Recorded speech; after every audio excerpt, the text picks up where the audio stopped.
mbokk yi asalaamaaleykum wa rahmatullah ñu ngi leen di jaajëfal di nuyu kilifa yi fi teew yëpp monsieur les membres du gouvernement monsieur les représentants des organisations syndicales des centrales syndicales et évidemment les grands patrons qui vont alimenter le plan de redressement en recettes di am kontante ci dynamique bi parce que c'est une dynamique bu ñu démarré ci bi ñu dajee waxtaan ni ko monsieur le ministre rappelé léegi ba tënk principe bu ni réew pour mu avancer il faut que ñi ko seq ñëpp donte du ñun ñi rek ñoo seq réew mi mais pàcc yu am solo lañ ci rawatina ki li jëm ci liggéey il faut que ñooñu toog waxtaan diisoo am lu ñu war a mën a nangulante loolu moo andi pacte bi defe naa biñ ko door rek léegi it kenn ku nekk ci ñi ko seq mi ngi def kéem kattanam pour doxal wàllam ci pacte bi donc li ñuy taxawal tey li ñuy jëmal tey loolu firndeel la ci mooy liggéey xalaat baax na ci conception baax na ci waaye souvent suivi la ñuy am problème ay engagement la boo xam ne ci ñaari wet yëpp la faaw rek ñu am cadre boo xam ne cadre de suivi la ba kenn ku nekk di mën a saytu la ca ka ca def di des ak la cay dox la ca doxul ban gàllankoor la am ñu xool mesure corrective yi mën a am nag possibilité aussi dem ba gis ni lii am na ngànt objectif ñoo xam ni lii mënul nekk moo tax ñuy rafetlu lii di gën a remercier tous les partenaires les organisations syndicales le patronat di soññ ñëpp di soññ suñu bopp it ñun en tant que état ci gën a góorgóorlu ci kenn ku nekk li ci wàllam mu def ko waxtaan gi nag déglu naa discours ñëpp waaye dama bëgg a fàttali ni mbir bu nekk baax nañu ci wax contexte te man sama mbokk syndicaliste yi dama leen a xam naa leen bu baax a baax donte ndongo laa woon ci ñoom waaye doyen bi def na discours waxul ci contexte bi parce que le contexte détermine tout naa bi ñuy njëkk a daje fii amoon na ay laam-laame ak ay doute ci situation réew mi ci tolluwaay réew mi donte gouvernement bi annoncé woon na ni situation bi ñu donn ñun situation bu doy waar la mais ñenn ñi jàppoon nañ ni waxu politique la diggante boobu ak léegi nag defe naa fi mu ne nii amatul lu ñuy laam-laame ndax kuréel yi ko waroon a confirmer yëpp confirmer nañ ko kon situation de référence dafa baax situation de référence mooy réew mi nekkul ci une bonne santé financière et budgétaire loolu moom defe naa du kenn ku ko fii ku ci am doute su may insister ci loolu pour les partenaires yi du rek les organisations syndicales ba ci le patronat parce que fii ay exigence a fi dégg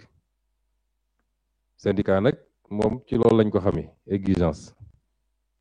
waaye ki ngay exiger faw nga xam fu mu toll lan la méngool lan la mën ak lan la mënut kon réew moo xam ne tey kenn amatul lam-lam ni bor bi réew mi yenu te du président Bassirou Diomaye moo ko yenu du premier ministre du gouvernement mooy sénégalais yépp a ko boole yenu ñun ñëpp ay ànd fay ko weer wu ne service de la dette bi ñu war a fay jógewul ci poosu kenn ci ñun mboolem seen sénégalais yi ñoo dajee seen l'impôt pour ñu fay ko parce que mbir mi vase communicant la te l'État ne tire pas ses ressources du ciel ci Sénégal la koy jëlee ci sénégalais yi loo laaj rek wala loo ci yokk rek te mu méngoowul ak mën-mënu état bi yow la koy laajaat ndax doyen wax na léegi ba ne l'impôt gi ñuy teg liggéeykat yi dafa cher ba ma laajee augmentation salaire moo mënul ma laaj la impôt gën a bëri rek pour fayee la ko salaire bi kon vase communicant la ba tax mënuñoo ñàkk démarrer ci situation de référence nekkuñu à 20% de taux d'endettement nekkuñu à 35%, nekkuñu à 70% nga xam ne mooy plafond UEMOA, nekkuñu à 100%, nekkuñu à 115%, nous sommes à 130% de taux d'endettement. li ëpp la ñuy góorgóorlu di dajale ministre des finances ngi nii bor ba la koy fayee te mënuñu koo ñàkk fay donte duñu responsable bi su ma nee duñu responsable nag yemaluma ko ci ñun régime ñun ñi fi nekk en tant que ñi yor état bi mais sénégalais duñu responsable bi sénégalais li ñuy responsable mooy li ñu autorisé assemblée nationale at wu ne ñu ne président de la république autorisé nañ nga mën a def nga mën a leb à hauteur de temps bu dee nag président ak ministre am def nañu seeni pexe wiiri loolu dem lebi lu sénégalais yi yéegul du responsabilité sénégalais yi moo tax faw rek la yoo am ci ndax dañoo lor réew mi lor les capacités que nous devions avoir tey pour impulser justement les programmes sociaux yi nga xam ne moom ngeen tudd fii loolu mooy situation de référence bi baax nañu koy fàttali et j'aurais été très content bu ma déggoon doyen bi mu waxee doléance yëpp mu daaneel ne xam nañ nag fi réew mi toll loolu baaxoon na ci j'aurais été très content monsieur Beydi Agne bi mu waxee ba tudd plan de redressement bi ma ko ciy remercier ndax mu ngi koy fàttali sénégalais saa su ne mu fàttali lan moo tax plan de redressement am mooy situation bi ñu doon ànd ak nag contexte bu difficile bi yépp nun xam nañ li tax sénégalais yi andi ñu fii te am nañ ci ñoom yërmande gu doy du rek li ñuy tuddee travailleur te suñ ko wax mooy travailleur salarié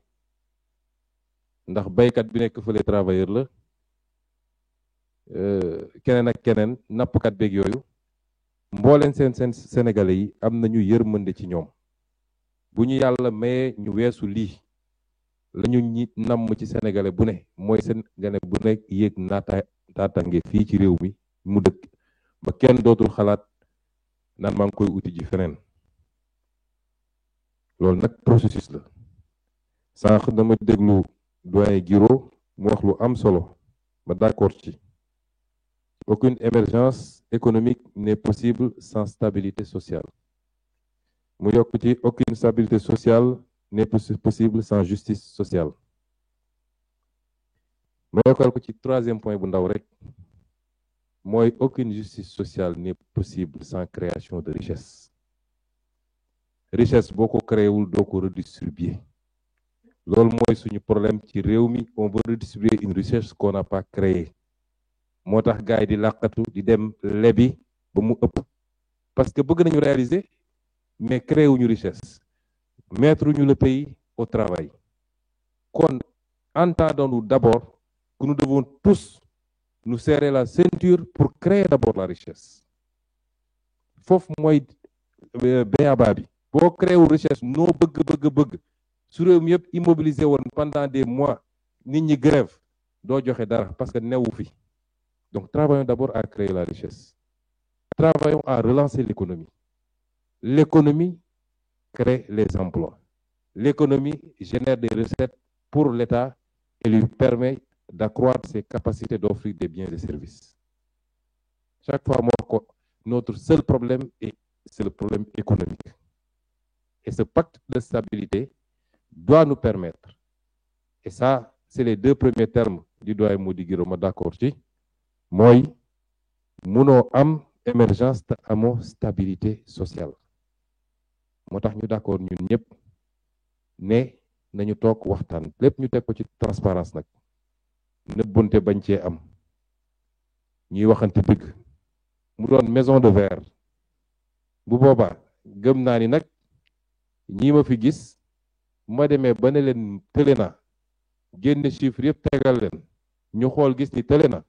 buñ delloo ci base nañ leen de saa yi lii mënagul nekk nañu xaar d'accord nañ ci loolu nag buñ ko amee rek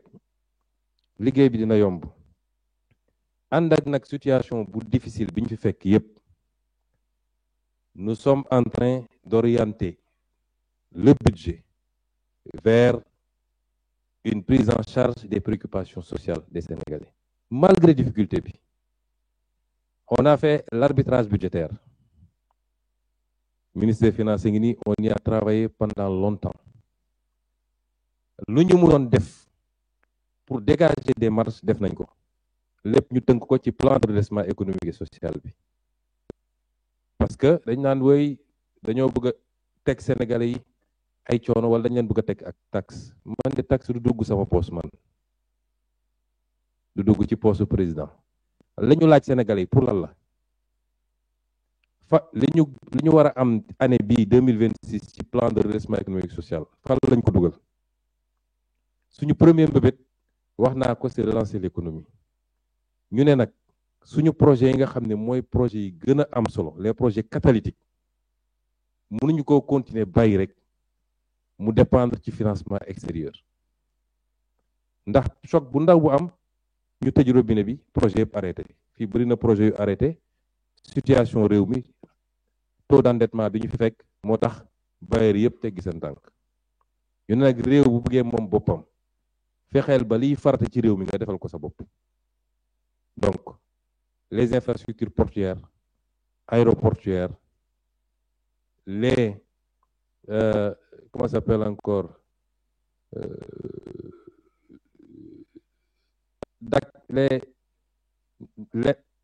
les agropoles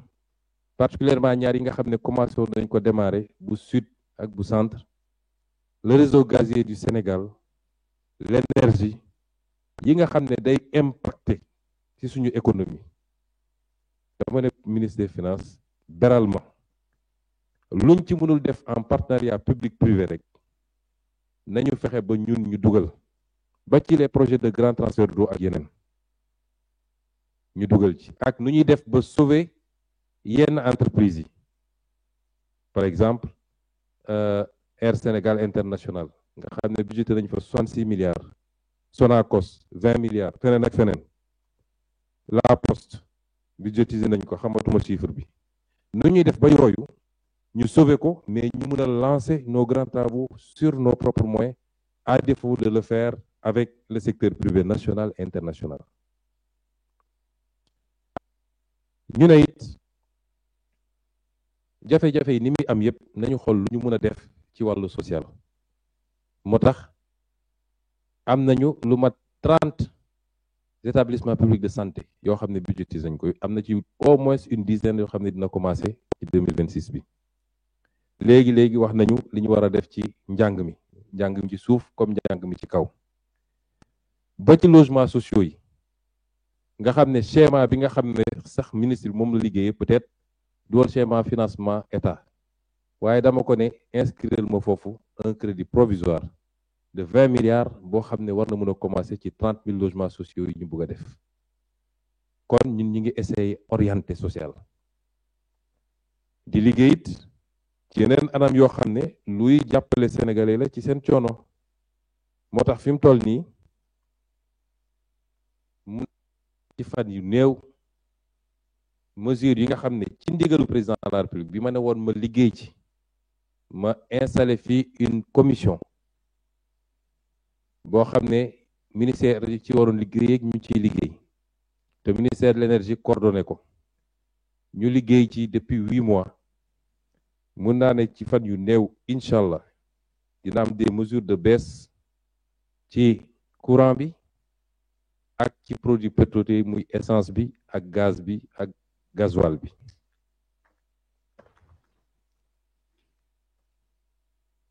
li ma bëgg a wax foofu rek mooy ñun duñu xaar sax ba ñu laaj ñu parce que ku xam lu la fal doo xaar ñu laaj la lenn rek mooy gàllankoor bi ñiñ fi wuutu de bu ñu fekkoon ñoom bu ñu joxoon réew mi niñ leen ko joxe woon ndax defe naa ñoom 34% de taux d'endettement lañ fi fekkoon ñun de bu ñu fekkoon 70% de taux d'endettement sax fi mu ne nii démarré nañ décolle nañ bu yàgg moo tax ñuy woo tous les acteurs réew mi ñun ñoo ko bokk xam naa seen cofeel ci réew mi ndax depuis des décennies yéen a ngi ci terrain bi di xeex noonu la ñu amee cofeel bu toll noonu ci réew mi kon ñun ñëpp dañu joxante loxo ci pacte de stabilité bi daal di gën a góorgóorlu pour stabiliser réew mi jublu ci le seul combat qui vaille, c'est le combat de l'éclosion économique ndax suñu amee loolu la ca des yëpp ça va suivre kon ñu ngi leen di gërëm di leen sant di ñaan yàlla mu jàppale ñu ba ci arriéré yi nga xam ne wax nañ ko fii loi de finances rectificative bi 500 milliards la ñu inscrire ci arriéré yi dafa fekk nag ministre des finances dafa waxoon IGF nañu auditer arriéré yi parce que am na lu ci sell am na lu ci ñàkk sell ci arriéré yi donc audit boobu defe naa léegi mu jeex su dee rapport bi sax ñëwagul mais ñi ngi góorgóorlu malgré la situation du pays pour faire des efforts substantiels sur la dette intérieure parce que nag j'ai l'impression quelquefois nit ñi dañu xamul dara dañu am lu ñu bàyyiwul xel ñun mënuñu am plaisir ci gis jafe-jafe entreprise yi parce que entreprise bu doxee ñun la doxal la pression politique day wàññeeku ci ñun bu doxul dina métti ci entreprise yi lool mais ci ñun lay gën a métti parce que pression politique bi yëpp ci ñun lay ñëw kon nous avons autant intérêt sinon plus intérêt à ce que les entreprises marchent te waxuma la rek aspect social ak pression politique bi waaye ñoo may fay samay l'impôt donc nous avons intérêt à avoir des entreprises qui marchent de micro-entreprises, des PME, PMI et des champions qui marchent. D'ailleurs, l'une des initiatives du président de la République, te ma liggéey ci ak secrétaire général ba pare ba dresser sax une première liste, c'est dans le cadre de li ma wax effort yu ñu def ci wàllu budgétaire pour dégager des marges substantielles et lancer de grands projets. Président dafa ne woon nañu fexe ba dresser une liste de champions, de gens yoo xam ne